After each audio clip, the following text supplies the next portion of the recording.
Oke, ya, terima kasih. Assalamualaikum warahmatullahi wabarakatuh, teman-teman semuanya. Oke, hari ini puji syukur pada Allah Subhanahu Wa Taala kita sudah hadir di tengah-tengah kita dua pakar, satu pakar, satu praktisi ya. Yang pertama saya perkenalkan di acara Dewan HR Indonesia edisi perdana ini, yaitu Bapak Salahuddin Ghaffar. Beliau sudah tidak asing di kita ya, terutama di kawasan industri Cikarang, walaupun kapasitasnya nasional, tapi tarifnya juga nasional Pak Sal ya. Jadi bukan kapasitas nasional, tarif lokal, tapi dua-duanya nasional. Oke, yang kedua kita perkenalkan Pak Tatang. Beliau adalah HR Manager dari PT Sukasa. Dan katanya sesekali juga ini Pak ya, jadi lawyer lah ya, bantu teman-teman ya, seperti itu. Kita pada kesempatan hari ini kita akan ngobrol, sebenarnya kita situasinya adalah situasi santai ya. Jadi cuman karena kita disupport penuh oleh Hotel Shahid, maka kita coba sedikit agak bergaya lah gitu ya di hotel gitu. Tapi jangan kemudian kita kaku ya, maksudnya ada pertanyaan nanti disampaikan aja kepada kita semua. Oke, jadi tema kita adalah mengenai bagaimana Undang-Undang Cipta Kerja ini ya di dalam transisi hukum. Jadi bagaimana penerapan nanti di perusahaan dalam situasi transisi hukum saat ini. Dan informasi ya mungkin kita update sedikit. Hari ini itu pemerintah sudah menaikkan 45 peraturan pemerintah dan 4 perpres turunan Undang-Undang Cipta Kerja, dan ini sudah ditandatangani oleh Menteri Hukum dan HAM. Untuk itu ini hanya tinggal tunggu waktu bagi kita semua teman-teman di industri untuk menerapkan undang-undang ini di perusahaan kita masing-masing. Nah, ini yang nanti akan kita bahas bersama, bagaimana kemudian PKP-nya, bagaimana kemudian aturan untuk PKWT dan sebagainya. Dari undang-undang ini ya mungkin kita agak sedikit memberikan poin-poin ya. Intinya adalah untuk kita di dunia HR ada beberapa poin penting. Yang pertama adalah PHK pada PKWT ini akan mendapatkan pesangon ya. Kemudian yang kedua, maksimal PKWT adalah 5 tahun. Yang ketiga, maksimal jam lembur adalah 4 jam. Kemudian ada wajib tambahan makanan senilai 1.400 kalori setelah 4 jam lembur. Nah, jadi nanti perlu timbangan kayaknya di kantor ya. Jadi berapa kalori yang sudah masuk gitu. Kemudian yang kelima adalah perusahaan bisa melakukan sepihak jika rugi. Nah, kalau yang poin 5 ini ada yang mau perusahaan yang mau bangkrut, itu pesangonnya berapa, kemudian sasarannya seperti apa, berapa yang bekerja, itu lebih detail lagi mungkin nanti bisa Bapak Ibu download di jurnalkawasan.com. Di situ ada juga untuk undang-undang dan perpresnya. Kemudian untuk itulah kita mengundang teman-teman semuanya ini untuk kita berdiskusi bersama bagaimana sih menerapkan undang-undang ini di perusahaan. Karena kalau kita ngomong hukum material, wah ini soal ngomong hukum ya. Tadi barusan dikasih tahu hukum materialnya udah jadi gitu. Tinggal nanti bagaimana kaitannya dengan hukum formil ketika di PHI dan sebagainya. Ya, ini yang perlu kita ketahui bersama. Nah, mungkin kita pertama akan coba respon lah ya, atau tanggapan dari teman-teman HR yang mewakili di sini. Pak Tatang, mungkin silakan Pak Tatang, gimana? Ya, Pak. Enggak, itu ini. Oke, terima kasih Pak Dodi, Pak Salahuddin Ghaffar, pengacara internasional, tarif nasional, yang benar tuh begitu Pak, bukan pengacara nasional, tarifnya nasional juga. Iya, jadi koreksi dikit Pak Haji ya. Oke, mungkin mewakili ya, nggak mewakili sih sebenarnya sebagai HR, walaupun tadi ada kadang jadi lawyer, sebenarnya nggak, hanya diskusi saja, karena saya nggak nggak banyak waktu seperti Pak Haji ini untuk beracara di luar itu. Lebih banyak di kantor, Pak. Bayarnya udah besar. Bayarnya masih tarif kawasan. Jadi kalau saya yang langsung praktek di lapangan melihatnya, Undang-Undang Cipta Kerja ini hampir seluruhnya adalah yang kita lakukan ngumpet-ngumpet disahkan sama pemerintah gitu. Kalau saya, karena saya sebelum di HRD ini sebelumnya GM saya, Pak, yang suka hidup buruh gitu kan tadinya. Jadi terus masuk ke dunia HRD. Jadi yang sebelumnya Garda Metal gitu kan, pokoknya berunding dengan perusahaan 2013 hijrah. Nah, jadi kalau saya lihat semua aturan yang sekarang ada di Undang-Undang Cipta Kerja terutama itu hal-hal yang tadinya tabu dilakukan oleh perusahaan kemudian sekarang dilegalkan. Contoh misalnya PKWT kah, outsourcing kah, pemagangan dan lain-lain yang tadinya abu-abu sekarang menjadi legal lah bahasanya. Tapi dalam prakteknya memang dalam kekosongan aturan ini selama 3 bulan ini sejak disahkan kita di HRD bingung. Ini yang mau pensiun pakai aturan apa ya? Pengennya pakai aturan yang baru gitu sebenarnya. HRD itu nanya tuh bukan aturan yang benar tuh gimana Pak? Jadi sering nanya ke saya tuh bisa nggak pakai aturan yang baru kan gitu. Jadi pertanyaan-pertanyaan itu pertanyaan yang bagaimana kita bisa memperlakukan secepatnya itu. Tapi kan mungkin nanti dikupas bisa nggak? Misalkan ada bagaimana karyawan kontrak yang habis di bulan Februari atau Maret, April, kompensasinya di situ setelah 1 bulan dia dapat kompensasi dengan proporsional perhitungannya. Nah, dengan sisa kontrak yang 6 bulan lagi habis kontrak, berarti apakah dia dihitung kompensasinya sejak RPP ini disahkankah? Yang gitu misalnya. Misalnya disahkannya tanggal 30 Februari misalnya atau tanggal 25 Februari, berarti dihitung dari 25 Februari ke depankah kompensasi untuk PKWT tersebut misalkan. Terus bagaimana juga dengan misalkan kita PHK hari ini karyawan misal 5 orang. Apakah itu masih pakai Undang-Undang 13, pesangonnya dan lain-lain, karena dia di PHK sebelum RPP ini disahkan. Tapi nanti putusannya mungkin 6 bulan lagi atau 1 tahun lagi RPP ini sudah berlaku. Tentu pengusaha maunya pesangonnya lebih kecil nih pakai RPP yang sudah disahkan.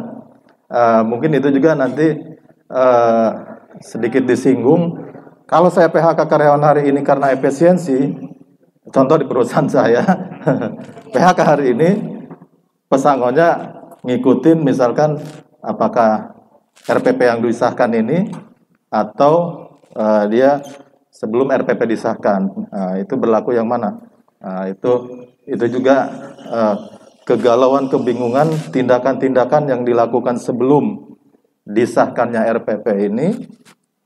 Kemudian setelah disahkan, bagaimana pemberlakuannya terhadap kejadian-kejadian yang kami lakukan sebelum RPP ini disahkan. Jadi karena di grup-grup HR rata-rata perputaran pertanyaannya itu atau diskusi kita ngobrol-ngobrol sambil ngopi itu banyak pertanyaan-pertanyaan yang seputar itu, Pak. Jadi mungkin kalau masalah yang lain misalkan PKWT sekarang sistemnya kalau mau perpanjang kompensasinya harus dikasih dulu, baru kita pakai lagi. Perpanjang lagi, kasih kompensasi lagi. Kenapa enggak langsung aja 5 tahun, nanti dia dapat 5 bulan gaji gitu. Gitu juga mungkin solusi-solusi sehingga enggak tiap tahun ngasih kompensasi perpanjang lagi gitu. Itu aturan-aturan PKWT yang sekilas dibaca di RPP yang kemarin beredar. Nah, memang beberapa poin-poin yang tidak jauh dari seputar itu. Ada juga perusahaan, kalau begitu saya nggak pakai PKWT, pakai outsourcing sama magang saja gitu. Jadi ya mungkin itu perusahaan-perusahaan yang kondisinya memang kondisi pandemi atau terdampak. Berbeda dengan Roti sama Zaki, malah makin banyak plannya, makin buka terus. Karena ya, alhamdulillah. Oke, mungkin dari saya itu mungkin Pak Dodi. Oke, Pak Tatang, mungkin dari orang HR sendiri ya, kalau melihat apa namanya undang-undang ini sebenarnya lebih cenderung untuk ke perusahaan, kepentingan ke pengusaha atau ke buruh sih biasanya. Ini cenderung kalau saya melihat, karena pernah hidup di dua alam saya, ini perusahaan 100%. Yes, Pak Jokowi. Maksudnya gini, kalau Anda sebagai seorang HR itu kemudian dengan adanya aturan yang seperti ini itu gimana gitu loh solusinya untuk menjembatani dua kepentingan ini gitu? Atau saya udahlah ikut pengusaha aja biar nggak di PHK gitu? Gini, kalau saya yang saya lakukan ya, ketika ada aturan yang seperti ini, kita sampaikan aturannya seperti ini. Kalau menjembatani itu kan hanya kita berunding dengan serikat pekerja, misalkan masalah pesangon, Undang-Undang 13K atau RPP yang baru ini. Tentu kita mau seperti apapun, ARD ini melekat secara ini mewakili pengusaha. Ini loh aturannya, hanya 0,5 kali 0,5 kali 0,5 kali undang-undang plus uang penghargaan masa kerja. Itu saja kalau perusahaan efisiensi karena rugi. Terus ini undang-undang 13 begini. Emang lebih besar, misalnya dapat 2 kali undang-undang misalkan. Ya kita sampaikan aturannya seperti ini, menjembatani paling bagaimana ada plus-plusnya nggak dari pengusaha, paling tapi tidak menghilangkan aturan yang baru misalkan. Karena perusahaan juga, ini loh aturan yang baru, lebih menguntungkan perusahaan. HRD harus bisa negosiasi ya. Itu kan kalau pengusaha kan gitu. Oke, artinya memang dari HR memang bernegosiasinya dengan buruh ya, dengan serikat ya. Bukan menegosiasi dengan pengusaha biar tercipta ada, wah ini nggak adil nih bagi pekerja gitu. Ada yang saya negosiasikan gini, jadi misalkan masalah pensiun ya. Saya negosiasi dengan pengusaha, dengan presidir saya bilang gini, untuk karyawan yang pensiun, yang masa kerjanya misalkan masuk tahun 2000, dia pensiun misalkan tahun 2022, dia harus pakai aturan yang lama. Jadi, tapi kalau bagi yang masuk setelah Undang-Undang Cipta Kerja ini berlaku, silahkan dia 55 tahun lagi pakailah ini gitu. Itu win-win solution. Siap. Tepuk tangan dong buat Pak Tatang. Luar biasa, pengalaman yang cukup indah, mungkin bisa diterapkan di perusahaan teman-teman semuanya. Kita lihat sekarang sudut pandang dari pakar hukum nih sekarang, Pak Salahuddin Gofar.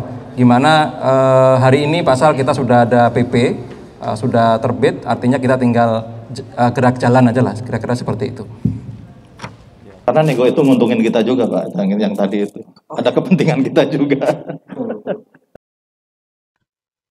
Tes. Saya boleh buka masker nggak nih ngomong ya? Suaranya nggak boleh ya, dikit. Karena kalau saya imamin pasti buka masker dulu. Baik, bismillahirrahmanirrahim. Assalamualaikum warahmatullahi wabarakatuh. Salam sehat, sahabat-sahabat sekalian. Saya hari ini senang sekali. Pertama yang bikin saya senang adalah silaturahim. Yang kedua, ketemu sohib-sohib, guru-guru. Saya sebutkan salah satunya yang sebelah depan saya dulu, ada Dr. Karno Subrata, MBA. Wah, ini pakar SDM kita ini. Kedua, yang sebelah kiri saya. Jadi orang yang hidup di dua alam itu susah diprediksi juga. Kadang kelihatan, kadang enggak. Jadi bukan berarti keturunan makhluk halus gitu ya. Dan yang di depan saya, tiba-tiba saya ketemu Ibu Ira, udah nggak kenal. Sekarang kalau pakai masker memang ya bagus. Intinya banyak di depan ini adalah mantan saya gitu ya. Mantan klien, ada juga yang masih running. Ada juga yang mau habis lamar-lamaran tadi gitu ya. Saya nggak mau sebutin di sini. Bapak Ibu sekalian, memang diskusi ini menarik. Di berbagai forum saya diundang jadi pembicara. Kalau Mas Dodi mendaulat sebagai pakar, kalau mau fair itu sebenarnya kalau teman-teman mau bilang saya itu pakar di hukum acara dan dunia IR, insya Allah soheh lah gitu ya. Karena skop pekerjaan itu memang juga luas Mas Dodi. Tapi untuk hal yang lain sih insya Allah lah secara umum. Tapi Bapak-Bapak Ibu kalau mau tanya detail tentang strateginya berkaitan seputar tadi teknis itu, insya Allah lah gitu ya. Jadi bukan salah saya juga kalau Pak Tatang kemudian membranding pengacara internasional harga nasional gitu lah. Tapi itu juga untuk umat, buat teman-teman sekalian. Baik, saya mau masuk ke pokok diskusi kita. Pertama saya ingin menggarisbawahi tentang konsep berpikir kita dulu. Cara pandang kita Pak Tatang dan teman-teman sekalian, Pak Karno. Menyangkut pasca berlakunya 11/2020. Kalau ngomong 11/2020, mindset bapak-bapak udah langsung cilaka gitu aja. Karena Undang-Undang Cipta Lapangan Kerja gitu, biar gampang ingatnya. Karena kalau saya ngomong 13/2003, pasti kita ingatnya adalah undang-undang lama gitu. Nah, yang saya sebutkan dua ini yang disebut oleh Mas Rudi tadi disebutnya dengan hukum material.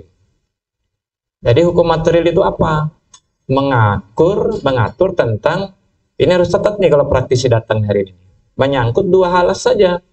Jadi syarat kerja sama norma kerja. Nih, yang sedang berkutat di antara kepala dan pikiran bapak-bapak dan di atas meja bapak-bapak adalah seputar tentang aspek norma kerja, tentang sangon, tentang lembur, kurang ini, jam kerja, jam lembur, dan lain-lain sebagainya. Nah, tapi yang syarat kerja, ini jangan dibocorin keluar sini ya.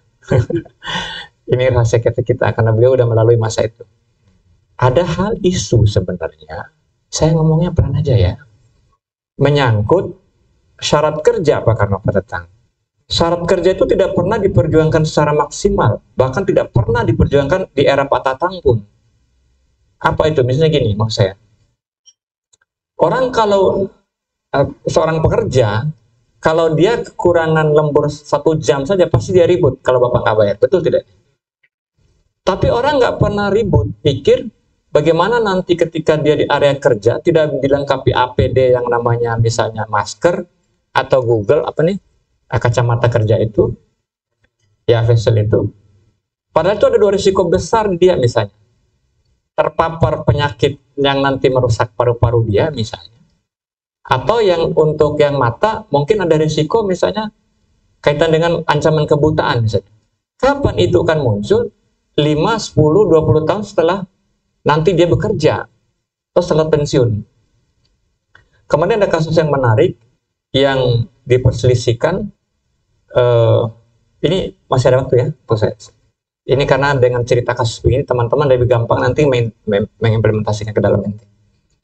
Ada seorang direktur diterima di perusahaan A. Nah, kemudian di perusahaan ini lama ya dari kerja, kemudian pindah ke perusahaan B. Di perusahaan B, kemudian muncul gejalanya adalah penyakit jantung. Nah, akhirnya ini saling tuding. Siapa yang mesti bertanggung jawab? Kata perusahaan baru, ini adalah penyakit akibat kerja, bukan di tempat kita. Ini efek di tempat lama.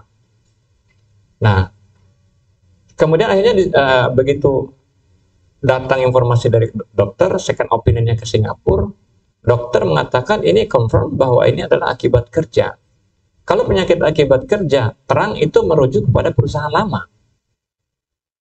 Nah, yang begini-gini itu tidak menjadi isu yang sebenarnya sangat penting. Nah, lagi-lagi cukup menguntungkan di praktisi HR, tapi bisa juga menimpa kita, maksud begitu. Perspektif keadilannya begitu. Gitu. Oke, kembali kepada yang kedua. Yang disampaikan oleh Mas Dodi, saya belum juga terima misalnya, karena bagi saya orang ribut-ribut karena belum ada di lembaran negara, saya anggap belum jadi undang-undang. Asasnya kan begitu ya. Nah, sampai saya di lembaran negara, saya lihat, saya baca, baru saya bisa komen gitu. Orang kan selama ini kan ribut versi sekian halaman, sama versi sekian halaman, ngapain ributin? Nunggu dulu yang lembaran negara itu baru kita bahas kan gitu. Nah, yang hukum formil Bapak-bapak sekalian, ini yang hampir semua teman-teman di praktisi, HR, di SDM yang lain, manajemen ya, kemudian para CEO, termasuk di akademisi. Saya kemarin diundang di sebuah FGD, Pak Karno, dengan para profesor dan pakar, para peneliti, dan para hakim gitu ya. Begitu saya sampaikan, orang juga baru pada kaget gitu. Yang sedang diributin sekarang sebenarnya Pak Tatang, lebih berputar kepada masalah hukum material. Tiba-tiba orang ribut, Pak Gafar sekarang udah nggak begitu sekarang. Kalau 11 2003, PHK itu bla bla bla bla. Kalau 11 2020 enggak sekarang. Rutenya harus sekarang itu ke PHI. Nah, ini siapa yang tersesat nih saya pikir. Akhirnya di forum itu saya jabarkan gitu. Baru pada melotot juga itu para profesor. Bahwa yang dimaksud dengan 11 2020 atau Undang Cipta Kerja itu Pak Tatang, pastikan hukum material yang menggantikan garis miring, yang merubah garis miring, yang memperbaiki garis miring, yang menghapus. Undang-undang yang mana? Undang-Undang 13 2003. Nah, ini nih slot pemahaman Bapak-bapak nih, Ibu nih harus supaya nanti ngomongin sama serikat clear nih. Lalu bagaimana hukum materialnya? Baik bersumber perselisihan itu di undang-undang lama yang belum diatur Mas Dodi, maupun di undang-undang yang baru yang diatur, itu tidak berpengaruh apapun.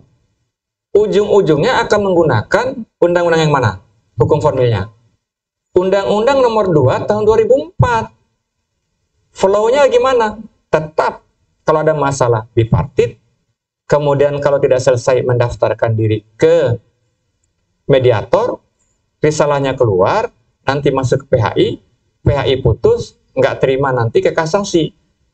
Surat edaran Mahkamah Agungnya sekarang sudah tidak ada lagi PK. Walaupun menurut pandangan saya selama tidak ada aturan yang tegas, PK kan upaya hukum luar biasa, boleh-boleh saja. Itu cara untuk ngerjain ini aja. Serikat lah begitu ya. Nah, udah ini paham ya teman-temannya. Jadi dua ini yang mesti dipaham dulu konsep berpikirnya, menyikapi berlakunya ini apa sih yang diatur, ini apa yang diatur, baru kita bicara yang teknis supaya kita bisa mendefinisikan mengeksekusinya nanti dalam strategi kita. Oke, tadi saya catat beberapa isu yang Pak Tatang pancing tadi, misalnya mengenai beberapa hal tadi. Saya ingin keluar masuk ke solusinya saja begini. Pada prinsipnya yang disampaikan Pak Tatang misalnya tadi tentang nilai pesangon yang berubah lah ya, ataupun yang kalau dihapuskan clear. Sebenarnya ini secara pandangan hukum, Mas Dodi dan teman-teman sekalian, maka kembali kita harus taat pada asas hukum. Sebenarnya menurut saya nggak usah pusing. Saya ketemu di broker teman-teman praktisi hukum, ini mau pakai yang mana gitu.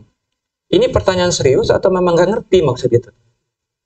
Kenapa misalnya? Kalau bicara PKWT Pak Tatang, berarti mengikat pada isi PKWT. Asasnya mengatakan lex spesialis kan begitu. Itu yang dia pakai.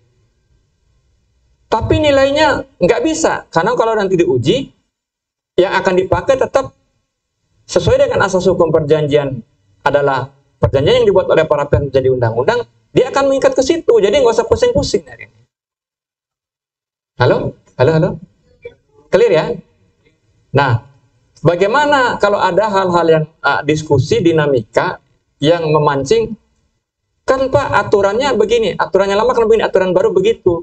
Nah mungkin dengan setelah seminar diskusi hari ini, ngobrol-ngobrol santai hari, ada satu oleh-oleh nih, clue-nya begitu tuh.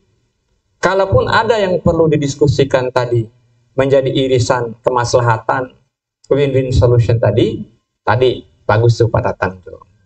Jadi tinggal bagaimana kita mengcustomize itu menjadi sebuah kesepakatan. Lalu bagaimana PKWT? Oh diperpanjang setahun. Udah maksimum 5. Kalau secara asas, perjanjian itu akan berakhir sesuai dengan waktu yang disepakati. Ya nggak usah terlalu khawatir, udah ribet lah satu kali kontrak, nanti bayar. Udah itu biasalah operasional, itu normal. Oke. Kemudian apalagi nih berkaitan dengan tadi yang saya catat tuh,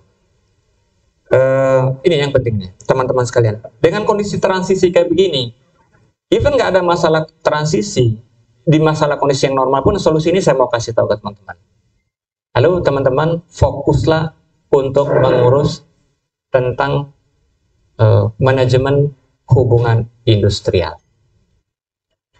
Di beberapa klien saya lihat hampir seluruhnya tidak ada orang industrial relation yang benar-benar spesialis di bidang itu.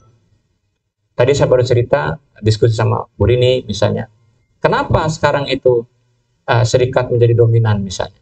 Karena kita juga tidak pernah urus, bukan nggak serius, tidak pernah urus Pak Karno. Misalnya ini yang gampang.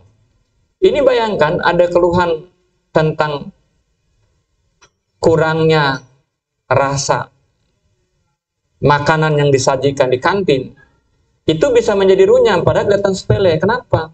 Dia yang pertama dia keluhkan kemana? Ke serikat pekerja, bukan ke teman-teman. Artinya kita juga nggak fokus gimana memfasilitasi kalau ada masalah seperti itu. Apakah menyediakan SMS center berkaitan dengan kantin, PIC-nya siapa, follow up-nya berapa, detailnya yang segera. Siapa yang akan langsung follow up, libatin serikat, bikin tim kecil, komite disiplin, komite kantin, bisa kan? Ini kan nggak pernah dipikirin. Nah, kalau ini dijalin dengan baik, sebenarnya mau undang-undang dibikin Fir'aun pun sebenarnya, menurut saya Pak ya, pengalaman saya di Erdan ini, itu tidak menjadi perkara sebenarnya. Oke, kemudian yang terakhir, saya kasih solusi dulu sebelum, tolong saya ditantang untuk diskusi yang teknis, ditanya gitu ya. Adalah menyangkut kemarin itu karena disertasi saya di S3 saya adalah menyangkut bagaimana hukum perjanjian ini ditegakkan benar-benar berdasarkan asasnya Pak.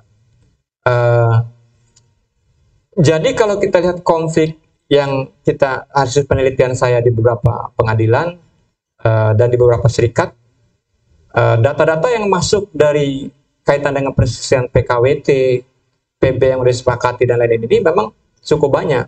Maka saya ke depan, Pak Tatang, saya usulkan, doakan teman-teman, ini adalah sumbangan pemikiran saya kepada dunia ilmu pengetahuan dan dunia industri dan teman praktisi adalah, ke depan, kalau sengketa PKWT, sengketa yang berkaitan dengan PB yang diperkarakan kembali oleh serikat, termasuk PKB, ke depan itu tidak boleh harusnya, dan para hakim, para praktisi, dan para peneliti itu setuju dengan ini, tidak harusnya masuk ke ranah gugat-menggugat tuh Pak Tatang.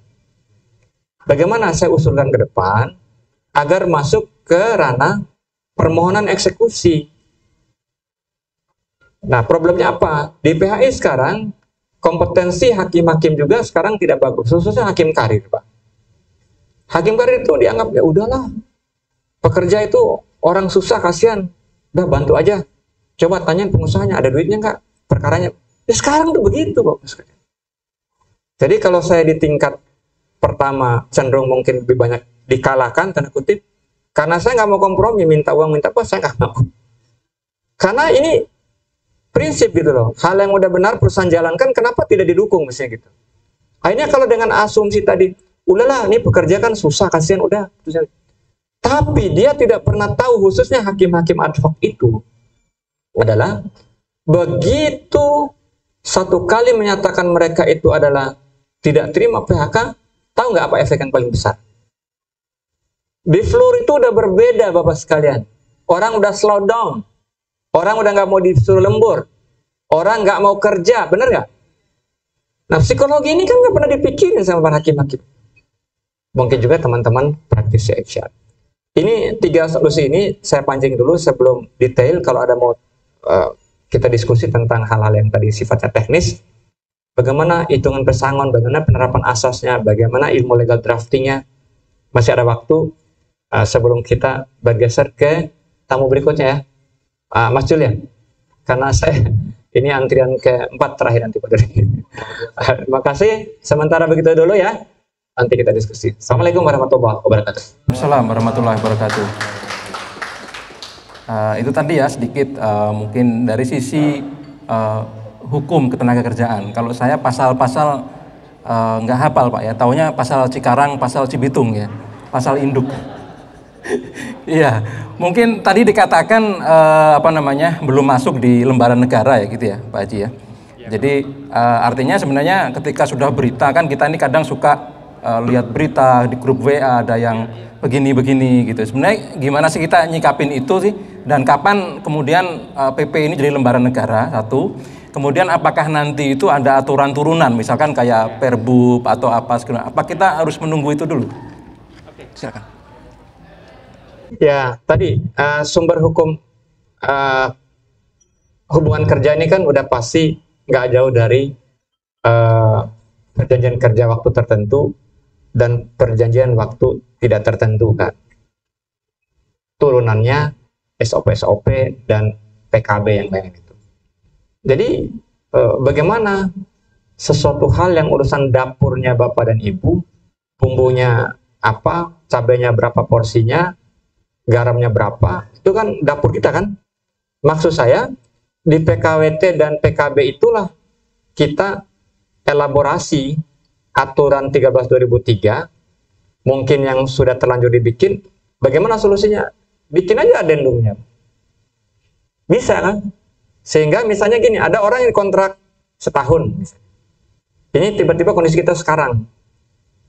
Serikatnya ngotot nih, harus berubah begini. Ya udah, apa yang bisa disesuaikan dengan melihat strategi bisnisnya perusahaan, kemampuan perusahaan dan lain-lain, supaya nanti yang ini tuh tidak bikin bingung nih yang aturan induk, yang PKWT induk nih, perjanjian induk nih. Kita bikin aja adendumnya, aturan tambahannya misalnya. Apa yang mau kita sepakati sebagai tambahan? Boleh kan? Boleh nggak? Ya, gak usah pusing-pusing. Jadi kalau kita nungguin PP dan yang lain-lain, Perbub, Pergub dan lain-lain itu, kan secara umum juga Mas Dodi. Sementara kita kan teknis day to day-nya kita kan yang tahu tuh. Kenapa orang ini dikontrak dulu 6 bulan? Karena hasil asesmennya, hasil interviewnya di bawah standar passing grade yang harus kita terima. Tapi ini attitude-nya orang bagus. Ada peluang kita tambahin loh. 6 bulan lagi misalnya. Tapi jangan dicampur-campur ya. Teman-teman HRD ini terlalu pintar juga kadang-kadang ngakalin. Orangnya PKWT tapi di masa percobaan atau sebaliknya. Nah, tetap kalau teman-teman itu jalannya di aspek keadilan, itu trust. Si serikat pun itu ada. Berkah juga lah kerja kita lah gitu. Kan kerja ini kan ada tanggung jawab akhirat juga kan. Jadi itu yang menyebabkan istilah saya kebarokahan kerja itu. Sayang buku saya cuma bawa 1 tuh tadi. Saya bagi semua ini harusnya. Jadi Mas Todi, nggak usah pusing-pusing. Yang ada itu kita berdayakan. Kalau memang ada kendala yang menimbulkan polemik, bikin aturan tambahan berupa adendum, tekan bersama, itu solusi kok. Kalau update sekarang itu lagi di uji materi apa nggak sih Pak, undang-undang yang sekarang itu sama serikat? Setahu saya sih ada 2 serikat maju waktu itu, tapi kan tidak masuk ke seluruh undang-undang, tapi beberapa pasal judicial review ya. Tapi sempat juga dari teman-teman PPMI kalau nggak salah juga pernah maju ke MK juga. Tapi nggak tahu dengan kondisi apa tadi pada tahu? Bukan. Kondisi 01 kan sekarang begini. Ya semuanya unpredictable. Lebih baik kita percaya fakta daripada percaya gosip. Tapi pesan saya, teman-teman HR, praktisi, dan para CEO ini jangan keduluan teman-teman serikat. Ini di beberapa forum saya ingatin terus. Keduluan serikat itu apa? teman-teman serikat itu sampai udah punya tempat pusat kajian hukumnya. Kita masih berputar kepada hitungan lembur, urusin rumah sakit, kantin, layanin saco, apa. Ya gitu ya. Ini sih pengalaman pribadi Pak Tatang. Oke, ya. Punten juragan. Monggo. Saya ulang ya. Jadi tadi memang poinnya ada 5. Satu, PHK dan PKWT akan mendapat pesangon, maksimal PKWT 5 tahun, maksimal jam lembur 4 jam. Kemudian wajib tambahan makanan senilai 1.400 kalori setelah 4 jam lembur, dan perusahaan bisa lakukan PHK sepihak jika rugi. Itu Pak, poin-poinnya. Jadi ya tadi bawa timbangan. Gitu ya. Langsung ke saya atau mau dengan sharing praktisi dulu? Ah, monggo. Langsung pakar ya. Oke, kalau menambahkan aja ya Pak Sabto ya, praktek nih, kalau saya kan praktisi, praktek langsung. Kebetulan di saya itu jam kerjanya 12 jam. Artinya dia ada overtime di atas 3 jam ya. Itu dia mendapatkan, dikasih makan nggak mau, maunya uang. Ya udah kasih uang. Emang nggak boleh diuangkan katanya. Tapi prakteknya ya kesepakatan aja. Dikasih makan juga nanggung, istri udah masak di rumah Pak katanya gitu. Uangnya aja nanti kan bisa saya simpan katanya. Jadi berarti tiap hari dia dapat tambahan 1 kali uang makan. Kalau uang makannya dia 15.000 misalkan, berarti dia dapat 15.000. 2 kali makan berarti seharusnya. Tapi karena yang makan terakhir ini ditolak, lebih baik dikasih uang saja Pak, masuk tunjangan uang makan. Akhirnya kita kasih uang makan saja. Padahal dia kadang-kadang beli nasi goreng juga keluar. Begitu asar biasanya patungan dia. Nyuruh 1 orang beli nasi goreng, nasi padang, dan lain-lain. Tapi kita, ya itu prakteknya ya kita kesepakatan aja. Jadi masalah 1.400 kalori itu nggak dihitung sih, nggak ditimbang atau apalah. Pokoknya senilai itu lu kenyang deh gitu. Jadi sesuai dengan standar berapa sih catering gitu kan. Satu porsinya selama saya di HRD belum pernah ngecek ya. Tapi kalau mereka pertama kali catering mau gabung, kita harus cek dia 1.400 kalori enggak. Tapi dalam kesehariannya kita juga nggak ngecek gitu kan. Itu yang untuk yang catering ya. Terus yang tadi yang Artinya suka sama suka ya Pak ya, pokoknya everybody happy gitu ya antara pekerja sama. kan siang udah makan, sore katanya jangan nasi lagi deh, gitu kesepakatan ya.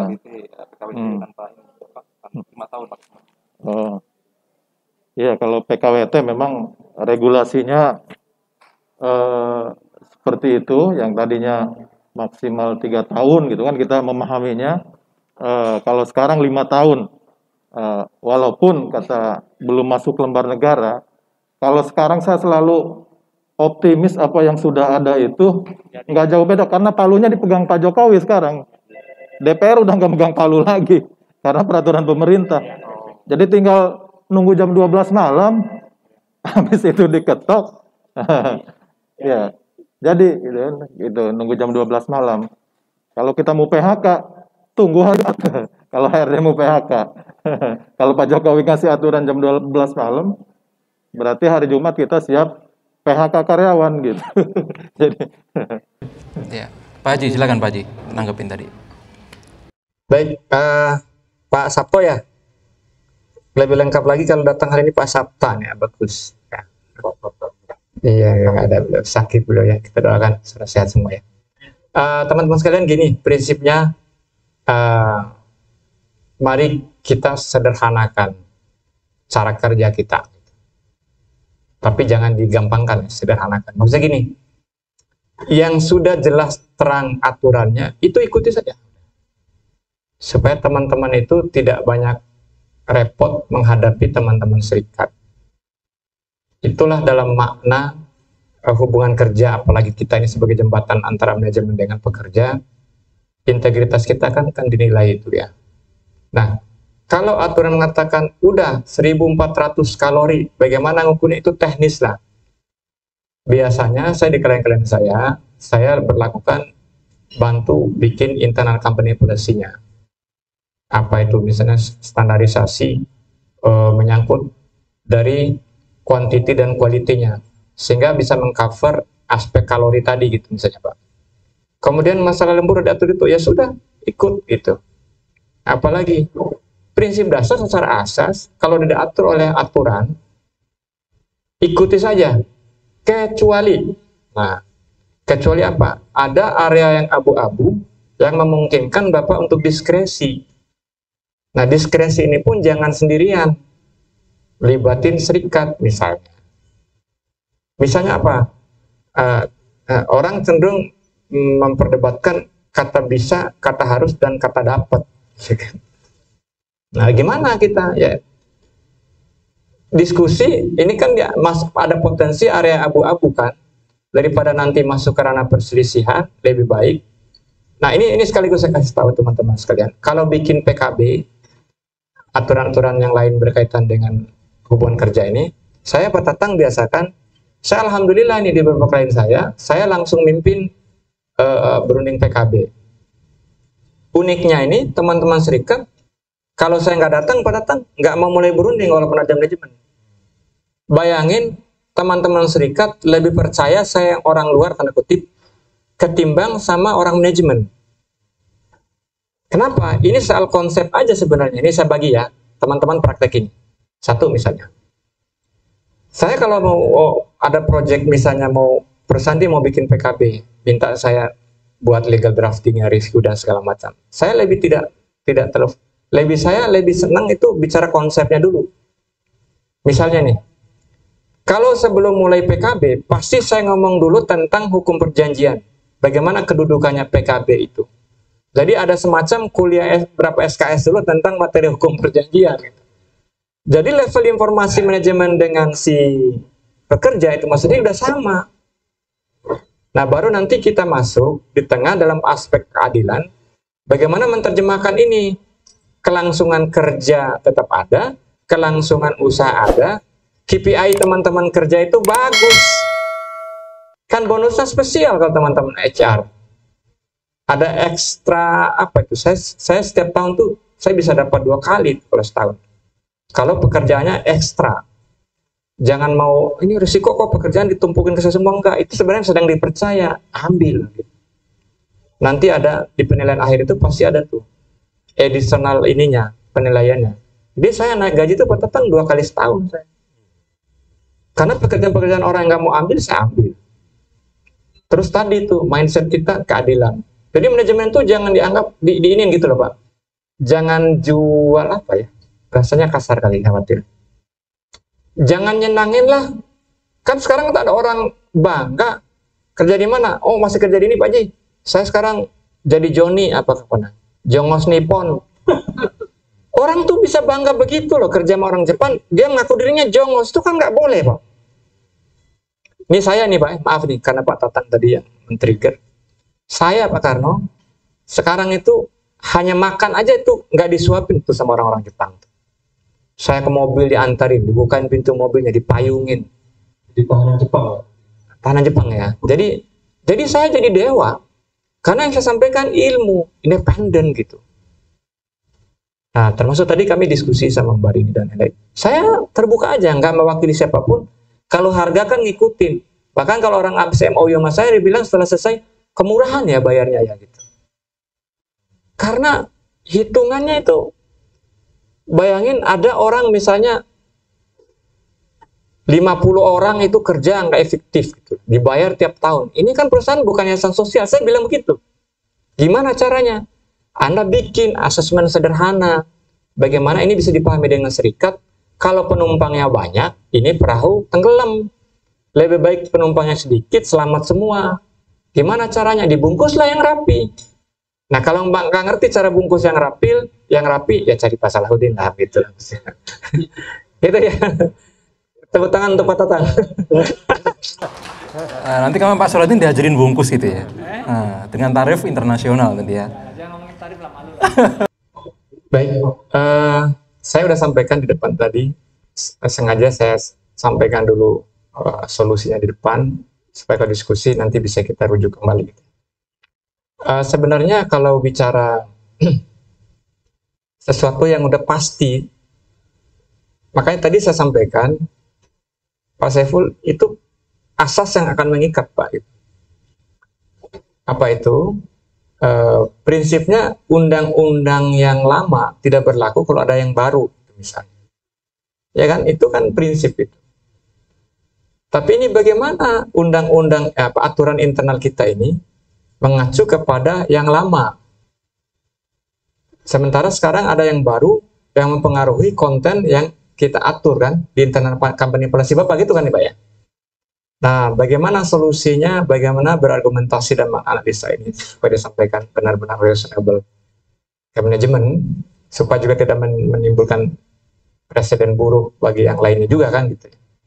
Disitulah sebenarnya saya bilang tadi dalam konteks hubungan industrial itu ada pintu-pintu yang disebut dengan itikat baik itu mesti kita terjemahkan di dalam tataran aplikasi. Misal jangan sampai ada kesan juga di tempat yang banyak itu orang yang kita perlakukan sama 50 orang misalnya tadi ada ketidakadilan lah gitu. Jangan sampai ada kesannya gini Pak, saya ini goyah nih Pak ya, ada nggak usah dicatat lah gitu. Jadi MPP itu kan yang saya pahami ada 3 nih. Ini informasi baru tapi goyah lah gitu. Yang ditanyakan Pak Saiful yang ketiga. Tadi yang pertama itu ada MPP. MPP itu apa? Orang dibikin mati pelan-pelan. Jadi digeser sana, geser sini, nggak dikasih jabatan supaya pergi. Benar Pak Karno ya? MPP. Jadi mati pelan-pelan. Tapi ada juga orang itu dibikin mundur pelan-pelan. Caranya Pak Karno paling pergi jago dah. Nah, yang terakhir yang ditanyakan ini masa persiapan pensiun. Nah, dalam konteks sebuah industrial dulu ada tambahan Pancasila. Maka perlakukan orang itu secara proporsional. Itu juga nanti akan ketemu dengan kita juga kan. Apa itu? Jangan sampai habis manis sepah dibuang. Giliran kita ada kurangnya ini buat pekerja, lebihnya buat pengusaha, kita ngotot di yang kurangnya buat pekerja. Jadi ini yang saya sebut di buku saya, di beberapa seminar. Kebarokahan ini yang sebenarnya lebih argumentatif untuk disampaikan dalam konteks hubungan industrial ini. Karena itu mempengaruhi image company juga. Wah, perusahaan itu udah culas. Pengaruhnya kemana nanti? Ke produk kita, ke branding kita punya ini dan seterusnya. Jadi aspek-aspek yang psikologis, filosofis, sosiologisnya ini kan yang mesti diangkat Pak Saiful, yang tidak bisa diukur dengan pasal-pasal dan angka. Kalau nyari pasal susah lah, kalau mentok ya cari pasal lah Udin saja. Itu aja kan. Bukan berarti Pak Saiful nanti harus ngundang saya ke sana. Kalau ngundang mampir boleh. Insya Allah gitu ya. Ya nanti kalau detail 4 mata boleh. Ya. Sempat saya tanda kutip rada roadshow. Saya mencari seorang untuk posisi di HR dengan gaji 60-70 juta. Nggak dapat. Sorry nih saya ngomong. Ada yang mau? Rasanya sekarang kirim CV. Mau ya, mau banget. Tapi apa yang mau saya ingin sampaikan bahwa yang Pak Karno sampaikan itu tuh adalah minimum requirement-nya gitu. Yang orang mau beli itu bukan minimum requirement, apa maksudnya itu? Yang orang mau beli itu Pak adalah edit value kita sebagai seorang HR itu apa? Yang dicari itu sekarang itu adalah yang strategic partner itu. Jadi saya lihat ada orang yang saya dapat, tapi karena dia nggak mau, keburu dipromo jadi direktur.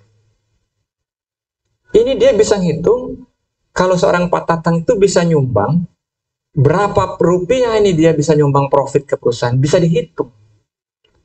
Kalau itu Bapak bisa argumentasi, isu-isu teknis itu nggak berlaku, itu termasuk Pak Karno. Mau UMSK selisih UMSK, mau ngomongin berapa bonus, Bapak itu udah diatur. Nggak mau jalan itu si Saco, kalau nggak tanda tangan Bapak itu benar. Karena yang kita jualnya sebuah konsep yang bisa diukur dan dia yakin gitu. Saya nemu nih Pak orang gitu. Mungkin salah satunya beliau hari ini. Jadi ayo teman-teman, alhamdulillah hari ini dengan diskusi ini tentang undang-undangnya sebagai entry point diskusi, tapi ada edit video yang lain nih Pak Saiful ya. Bahwa ternyata dituntut kita itu adalah itu, edit value kita seorang ecek apa? Ilmu IR Bapak harus dalami. Apalagi coba, know-how-nya tentang undang-undang juga mesti ada. Ilmunya sebagai konselor mesti ada. Karena itulah yang nanti membuat tim itu menjadi respect kepada Bapak, jadi sungkan, segan, bukan takut gitu. Saya nambahkan slide terakhir. Ini fakta, kemarin ada lulusan Trisakti juga Pak. Sekarang saya di klien malah interview direktur saya dilibatkan. Karena kata bos-bos saya bisa galilah hal-hal yang dianggap positif. Jadi maksud saya gini, yang saya cerita, beliau cerita tadi tentang OGM, yang saya mau cerita ini tentang orang lulusan Trisakti. Intinya dunia kerja, yang saya sampaikan di beberapa kuliah umum saya diundang, dunia kerja sekarang itu tidak membeli lagi ijazah Anda deh. Gitu. Apa yang dia akan beli? Minimal 3 yang akan dia bisa. Pertama, kita punya skill. Kedua, motivasi kita. Terakhir apa? Ini yang integritas kita. Skill, motivasi. Ini yang disebut dengan edit value kita. Maka jangan heran ada orang yang lulusannya misalnya S1, S2, tapi atasannya pusing karena attitude-nya nggak bagus. Dia lebih baik maintain yang ED3 tapi attitude-nya bagus, produktifnya kira-kira begitulah maksudnya. Oke, baik. Terima kasih Pak Salahuddin. Kita menjelang akhir di penghujung program kita. Mungkin terakhir ada closing statement Pak Tatang. Oke, terima kasih Pak Dodi. Mungkin dari tadi yang dibahas, mungkin terakhir tadi Pak Karno, tapi mungkin kalau mayoritas mungkin ya, beberapa klaster perusahaan, mungkin ada perusahaan yang seperti yang Pak Karno tadi, tapi yang mayoritas memang yang masih berkutat seputar aturan gitu kan, karena jarang sekali menemukan tipe-tipe Pak Karno ini yang sarapannya aja buku Pak Karno. Jam 3 subuh udah di PT gitu. Sidak. Jadi luar biasa beliau ini saya lihat. Saya 3 subuh masih pulas. Pantasan kopinya udah langsung 3. Saya mau datangnya siang gitu kan. Ini tipe-tipe beda-beda Pak tipenya Pak. Jadi kalau saya misalkan ngapain saya sekolah tinggi-tinggi datangnya jam 3 subuh gitu. Nah gitu. Jadi kadang mindsetnya belum berubah. Ternyata Pak Karno habis salat tahajud langsung berangkat. Nah, ini akan saya ikuti nanti Pak di tahun 2022 insya Allah.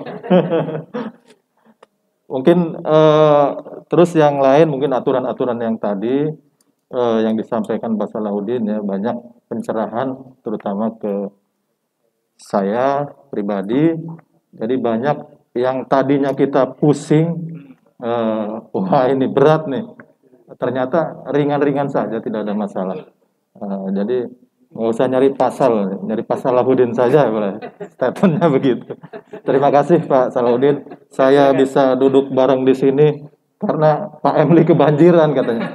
Padahal tetanggaan sama Pak Emli itu, dia Gramapuri, saya Trias. Trias itu banjir tertinggi, dan, karena Gramapuri itu agak elit, tapi mungkin tanah miring sekarang. Jadi kebalik. Yang biasa saya tenggelam ini belum.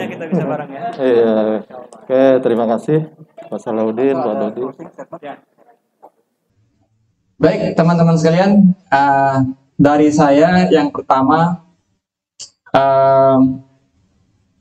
saya mau masuk dari hal yang krusial tentang fungsi Bapak-Bapak sekalian. Di tengah kondisi yang saya sering menyebutnya unpredictable. Apa yang mesti kita perkuat termasuk untuk kita tetap sehat, kita harus berprasangka baik terus ke sana. Kaitan dengan fungsi bapak-bapak dalam konteks diskusi hari ini, karena berkutat dengan menghadapi masalah, pasang, dan problem lain-lainnya, saya mengingatkan, udah bangunnya kalau seorang praktisi HR itu bangun paginya jam berapa idealnya? Coba ngacung. Biasanya saya bawa duit nih, saya kasih hadiah the prize biasanya. Idealnya bangun jam berapa coba praktisi HR? Pak Saiful? Jam 5, jam 4. Nah, nanti boleh kasih pendapat. Jam 4 kan ibu-ibu mungkin ada masak juga, siapin sarapan istri, suami ya. Oke, yang lain coba. Pak, Bu. Presnya duit cash ini pasal ya? Ya biasanya kasih cash. Nah iya, nah, ayo nggak usah malu-malu nih. Sebenarnya Yang biasa bangun jam 7 ngaku aja. Oke, kalau udah jawabannya sebenarnya udah ada. Cluenya tadi. Jam berapa jawab datang? Saya tanya Pak Tatang dulu nih. Tapi nggak enak lah gitu. Sebenarnya jawabannya udah. Yang disampaikan oleh Pak Tatang. Yang praktekin cuma Pak Karno. Jadi Bapak Ibu sekalian, ini bukan saya ngomong serius karena saya tulis dalam buku juga. Kalau Bapak Ibu bangun jadi praktisi HR, itu minimal bangunnya 3:30. Apa value-nya? Saya mau jelasin kalau ada forum lain. Karena disitulah segala bentuk kekuatan kita, mau kesulitan apa, mau apapun yang kita lakukan, dialog dulu ke sana. Jadi nggak rentan stres. Ini kan banyak nih kalau praktisi itu kan dua style badannya. Ada yang kurus karena stres, ada yang gemuk juga karena stres. Iya sorry loh ya, saya nggak main fisik ini. Iya jadi bukan belum tentu makmur karena stres Pak. Ini nanti gimana nih reasoningnya ini kayak ini kesatu bagaimana? Ini gimana berargumentasinya? Udahlah gampang dari pasal aja nanti. Handphone saya kan ada, saya pandu lah gratis kok. Yang kedua, Bapak-bapak harus tetap terus mempersiapkan kita punya edit value tadi. Di tengah kondisi seperti ini, teman-teman buruh sekarang udah banyak yang menjadi lawyer, udah masuk ke dunia-dunia yang luar biasa. Rumit itu dia tahu bagaimana lakukan. Tapi walaupun berita bagusnya, pergerakan buruh udah mengalami luar biasa. Saya termasuk, boleh bangga dong ya, berkontribusi bersama teman-teman kepolisian yang lain. Saya diundang bagaimana sih perspektif hukum perburuhan, mana ranah polisi, mana ranah pengawas, saya jelaskan semua. Akhirnya sekarang alhamdulillah, saya bilang alhamdulillah, jadi kayak Habib yang ngomong alhamdulillah ya. Para elit buruh itu sekarang banyak mampir juga kantor saya Pak, pingin belajar, pingin tahu, pingin tanya apa sih, oh ternyata ini kan ada persoalan ini yang teman-teman harus pakai untuk kerja. Insya Allah ya.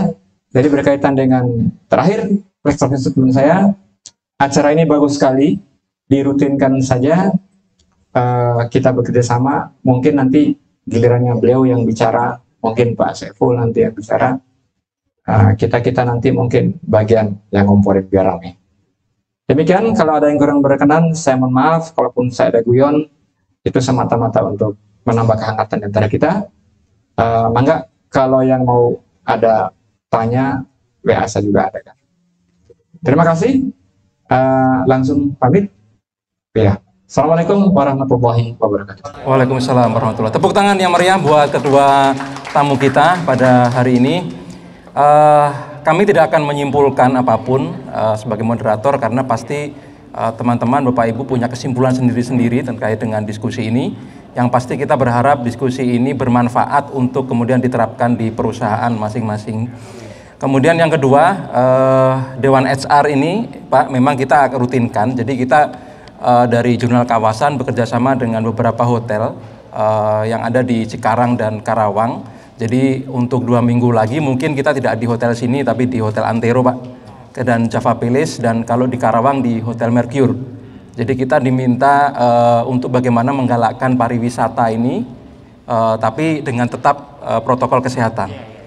Itu satu. Jadi teman-teman nanti kalau misalkan pengen join lagi nanti tunggu informasi dari kita. Yang jelas untuk yang akan datang kemungkinan tentang ini Pak Sal, tentang vaksinasi industri. Jadi kemarin kita mendapatkan informasi gimana sih kok ada yang gotong royong apa segala macam itu ya. Kenapa sih enggak pakai BPJS dipotong misalkan seperti itu. Jadi itu yang nanti akan kita diskusikan bersama teman-teman HR dan BPJS Kesehatan. Maka nanti kita akan undang teman-teman semuanya untuk di Dewan HR yang akan datang. Kemudian yang ketiga, mungkin menginformasikan bahwa kita jurnalkawasan.com juga akan bekerja sama dengan SGA Law Firm ya Pak ya, dalam untuk konsultasi via chatting. Jadi di website kita nanti akan ada konsultasi hukum. Jadi kalau Bapak Ibu tahu Halodoc ya kira-kira seperti itu, Halo Dokter. Jadi kita 30 menit nanti kita akan berbayar seperti itu dan nanti akan. Kalau ini Halo Pasal atau bagaimana? Ini Halo Pasal usulannya gimana Bapak Ibu? Setuju nggak? Jadi tim Pak Sal nanti yang akan handle itu, kita memfasilitasi dari sisi teknologi. Jadi kalau pengen nanya-nanya, kalau telepon suaranya jelek malu, ya udah chatting aja gitu. Nah, nanti telepon dan sebagainya. Insya Allah mudah-mudahan bulan depan sistem kita sudah jalan. Jadi 30 menit mungkin 50.000 aja chatting untuk konsultasi tentang masalah hukum ini. Kira-kira itu ya informasi dari kami.